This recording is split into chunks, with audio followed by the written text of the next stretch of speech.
The culture of a home is deep-rooted. The culture of a community is deep-rooted. The culture of a society is deep-rooted. And so is the culture of a school. The child faces all these very deep-rooted cultures at the same time. He gets up in the morning, he has a certain culture at home. He tries to understand that. Then he goes to the school. The school has a certain culture. Again, the child wants to get familiar with that culture, which is different from the home culture. In the evening, he goes out to play in the street or the ground. He meets his friends from the community, from the society where he is meeting other people. That society or that community has a different culture, which could be a mixture of what the child has experienced in school and home.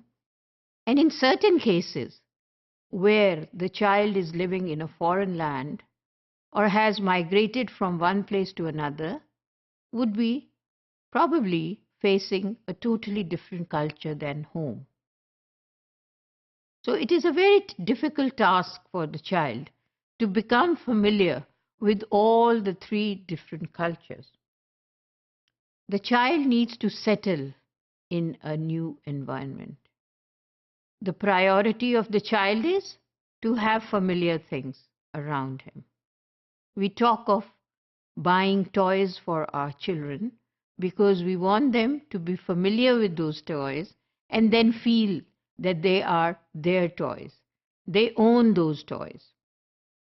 And as the child starts owning the toy, he takes care of the toy, he respects that toy, and he wants to protect it.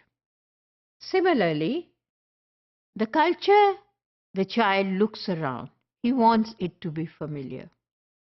He wants this culture to be respected, and he wants an identity to that culture.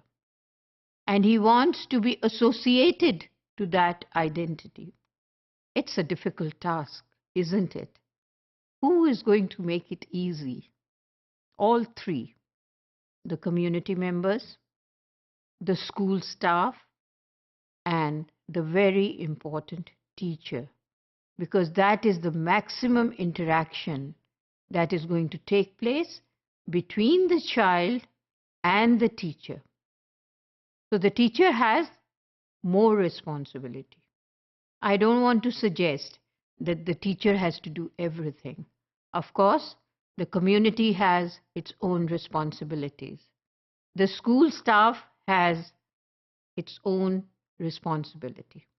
But as a matter of fact, the interaction is maximum between the teacher and the student.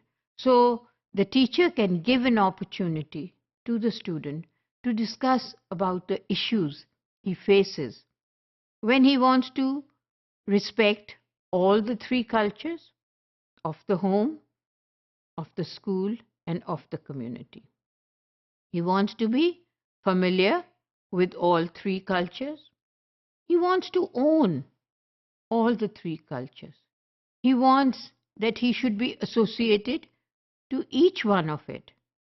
If a child is told that the school culture is not your culture, he gets disappointed. That means he doesn't belong to that school. If he is told that he is not a community member, he is frustrated. He is left alone. He is isolated. So who's going to make him comfortable? The community members, as a whole, not as an individual. The community should not be treating people as taking sides as individuals. The community has to think forward. It has to have a far-sightedness in order to see what would be the repercussions if any of the community member or any of the family member living in the community would be frustrated because he cannot identify with the culture.